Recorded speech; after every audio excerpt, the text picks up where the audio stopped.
أشرقت نفسي بنور من فؤادي حينما رددت يا رب العباد وانتشت روحي وصار C'est une méthode facile d'apprentissage de la lecture du Coran. Donc on fait deux choses en même temps. On apprend à lire en langue arabe et les règles de tajwid.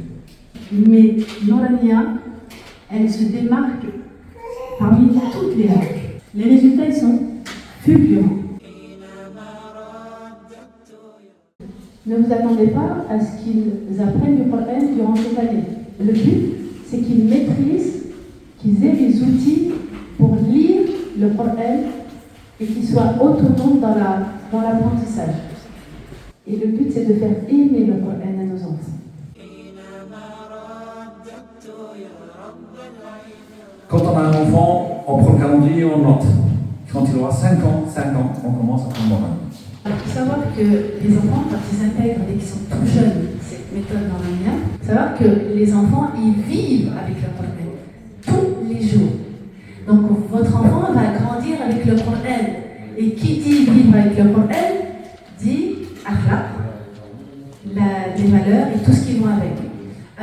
Donc 5 ans, c'est vraiment l'âge idéal pour qu'il puisse intégrer la méthode Nourania pour qu'il ensuite enclenche le processus de mémorisation.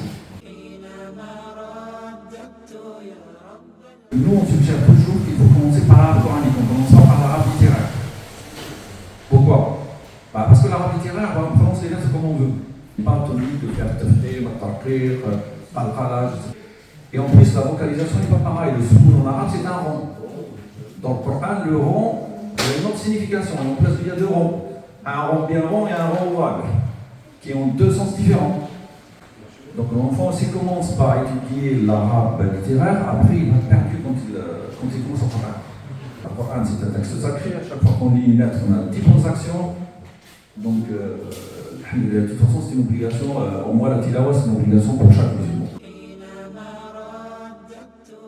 Ce qui est bien avec la méthode Nourania, c'est qu'on ne demande rien aux parents. On ne vous demande rien, on ne vous demande pas de les faire réviser. Le but, c'est de les rendre autonomes. Donc la seule chose, votre seule responsabilité, c'est de dire Samira, t'as pris ton cahier? Samira, t'as pris l'application? C'est tout. La responsabilité de l'enseignant, c'est de par son attitude. Moi, je vais être auprès des enseignants pour justement leur donner les outils, les méthodes, les attitudes à avoir avec les enfants. Dans la manière dont il y aura la transmission, c'est notre manière de transmettre qui sera donnée aux enseignants. Des séances, même s'ils sont 15 dans la classe, chaque enfant est pris individuellement. Ils avancent à des rythmes différents. Et nous, on prend en compte la spécificité de chaque enfant.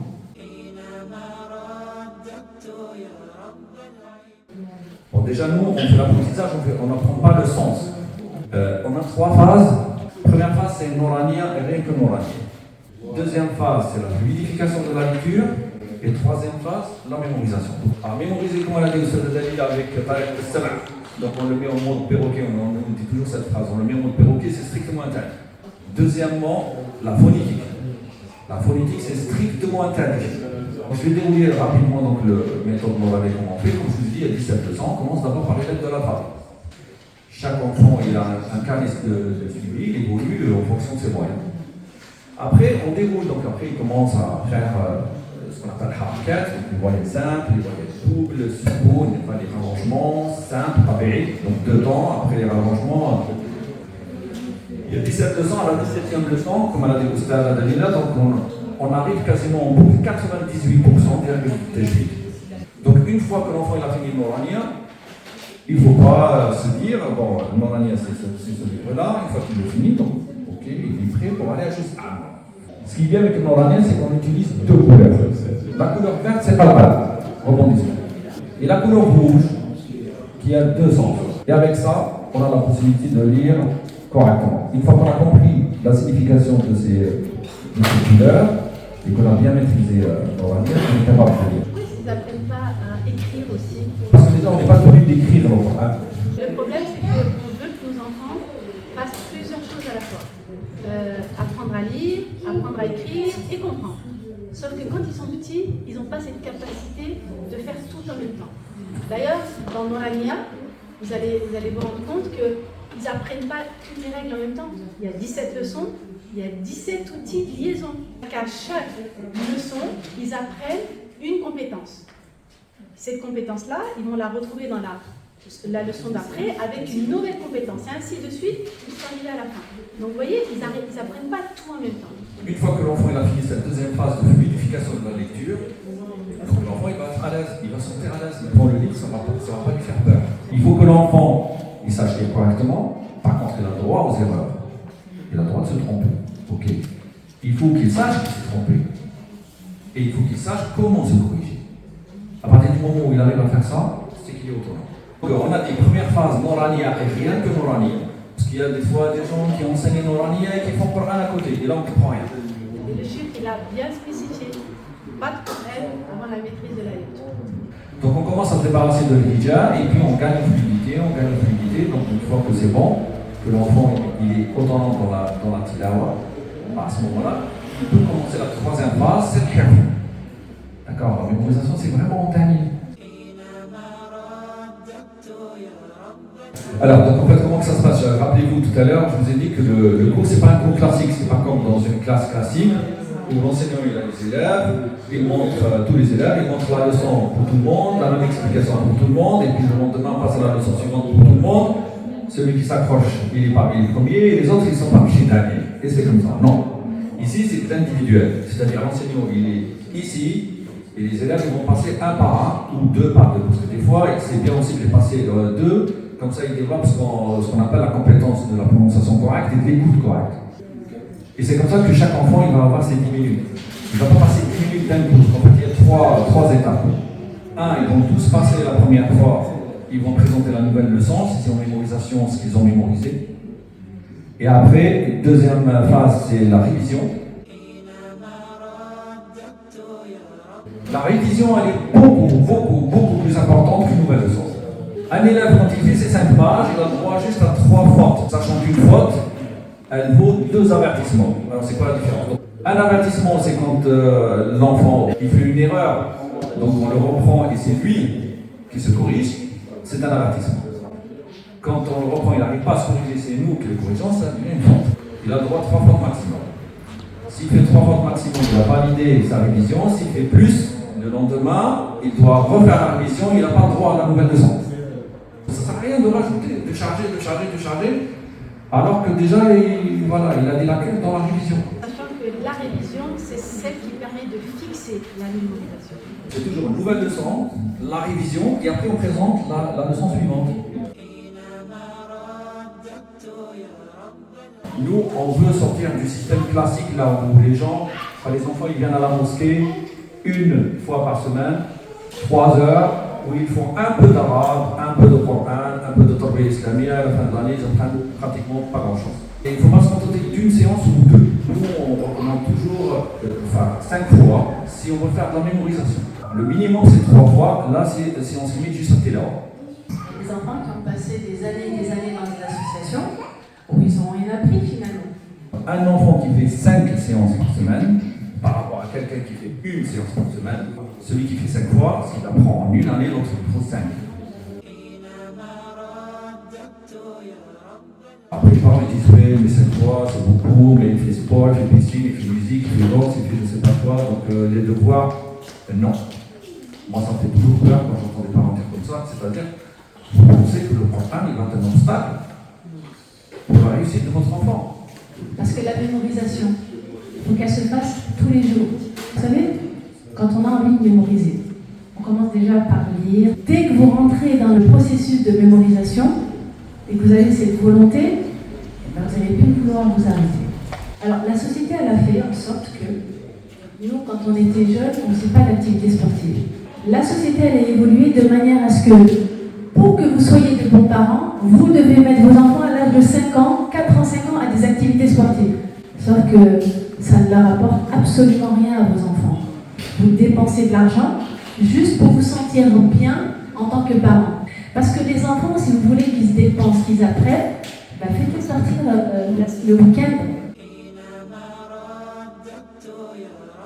Quand mon enfant ado ne veut plus aller au cours, il y a des ados qui ne veulent pas dire la réalité.